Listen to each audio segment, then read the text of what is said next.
नहमदु व नसल्ली अला रसूलिहिल करीम। Viewers from mine of knowledge, अस्सलाम वालेकुम। आइए समझते हैं कि क्यों अल्लाह सुब्हानहू व तआला से अच्छा गुमान रखना ज़रूरी है और कैसे ये अच्छा गुमान ही हमारी ज़िंदगी में खुशहाली, कामयाबी, बरकत और सकून का ज़ामिन है। आपका यही गुमान तय करता है कि अल्लाह सुब्हानहू व तआला की इस वसी कायनात में आपका कितना हिस्सा है।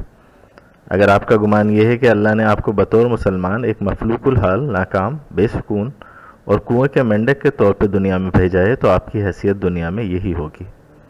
और अगर आपका गुमान ये है कि अल्लाह सुब्हानहू व तआला ने आपको बतौर खलीफा दुनिया में खुशहाली और हुकूमत और अल्लाह का निज़ाम नाफिज करने के लिए भेजा है, तो आप इसी तरह की खुशहाली को अपनी ज़िंदगी में पाएंगे। तमाम दारोमदार इसी खुशगुमानी और बदगुमानी पे है, क्योंकि क्वांटम फिज़िक्स के मुताबिक इंसान वही कुछ अपनी तरफ माइल करता है और मबजूल करता है जो वो गुमान करता है और अक्सर सोचता है। यही लॉ ऑफ अट्रैक्शन या कानून कशिश है। अच्छी सोच और रब से अच्छा गुमान रखने से ज़िंदगी और आखिरत बेहतरीन बन जाते हैं। ताहम बुरे काम और बुरी नीयत के साथ अच्छा गुमान रखना अपना अच्छा असर खो देता है।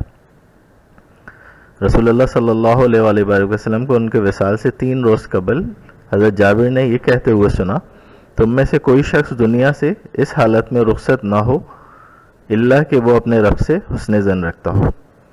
हदीस कुदसी में बयान हुआ, अल्लाह सुब्हानहू व तआला फरमाता है, मैं अपने बंदे के साथ वैसा ही मामला करता हूँ जैसा वो मुझसे गुमान रखता है। मैं उसके साथ होता हूँ जब वो मुझे याद करता है। अगर वो मुझे खिलवत में याद करता है तो मैं इसे खिलवत में याद करता हूँ।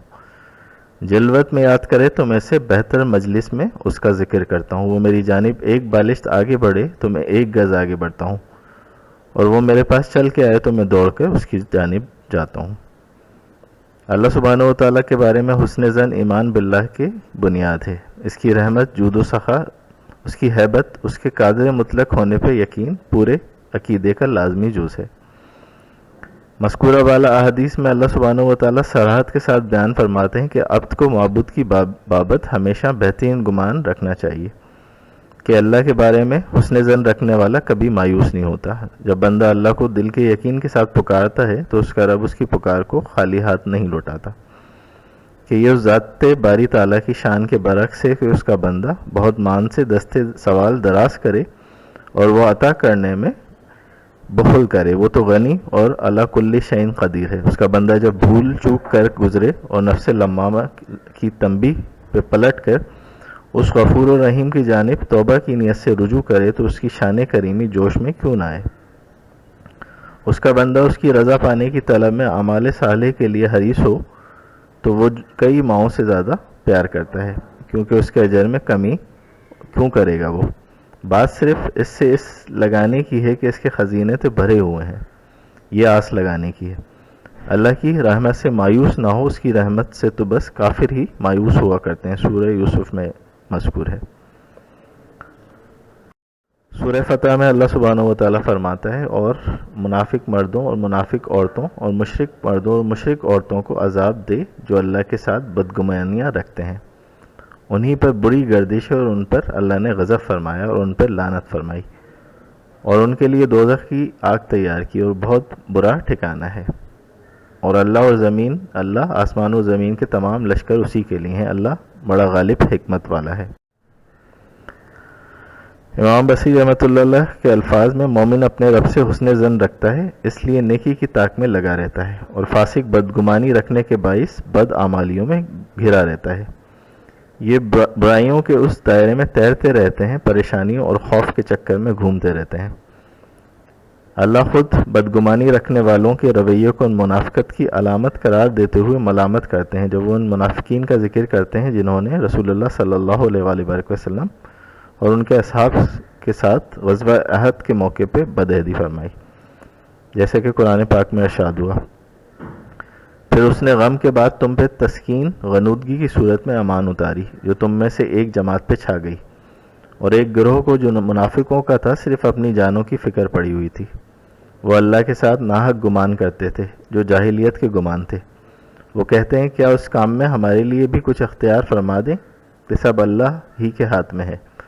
वो अपने दिलों में वो बातें छुपाए हुए हैं जो आप पे जाहिर नहीं होने देते। कहते हैं कि अगर इस काम में हमारा कुछ इख्तियार होता तो हम उस जगह कत्ल ना किए जाते। फरमा दें, अगर तुम अपने घरों में भी होते तब भी जिनका मारा जाना लिखा होता وہ ضرور اپنی قتل گاہوں کی طرف نکل کے آ جاتے، اور یہ اس لیے کہ جو کچھ تمہارے سینوں میں ہے اللہ اسے آزمائے، اور جو وسوسے تمہارے دلوں میں انہیں خوب صاف کر دے، اور اللہ سینوں کی بات خوب جانتا ہے۔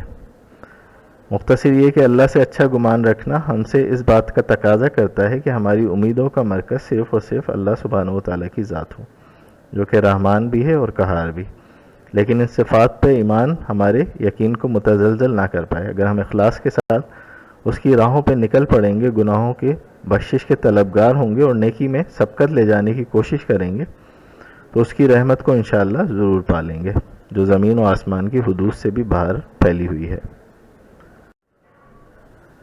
اللہ سبحانہ و تعالیٰ قرآن پاک میں فرماتا ہے، اے ایمان والوں، بہت بدگمانیوں سے بچو، یقین مانو کہ بعض بدگمانیاں گناہ ہیں، اور بھید نہ ٹٹولا کرو، اور نہ تم میں سے کوئی کسی کی غیبت کرے۔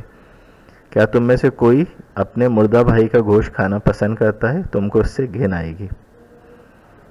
تو برے گمان رکھنا بدترین گناہ اور رب کی ناراضگی کا موجب ہے، کیونکہ یہ انسان کی زندگی سے خوشحالی، برکت، صلاح رحمی اور سکون کو رخصت کر دیتا ہے۔ لہٰذا ہمیشہ اچھا سوچیے، اچھا بولیے اور اچھا کیجیے، یہ سب گھوم کے آپ ہی کی زندگی میں اچھائی کو ظاہر کر دیں گے انشاءاللہ۔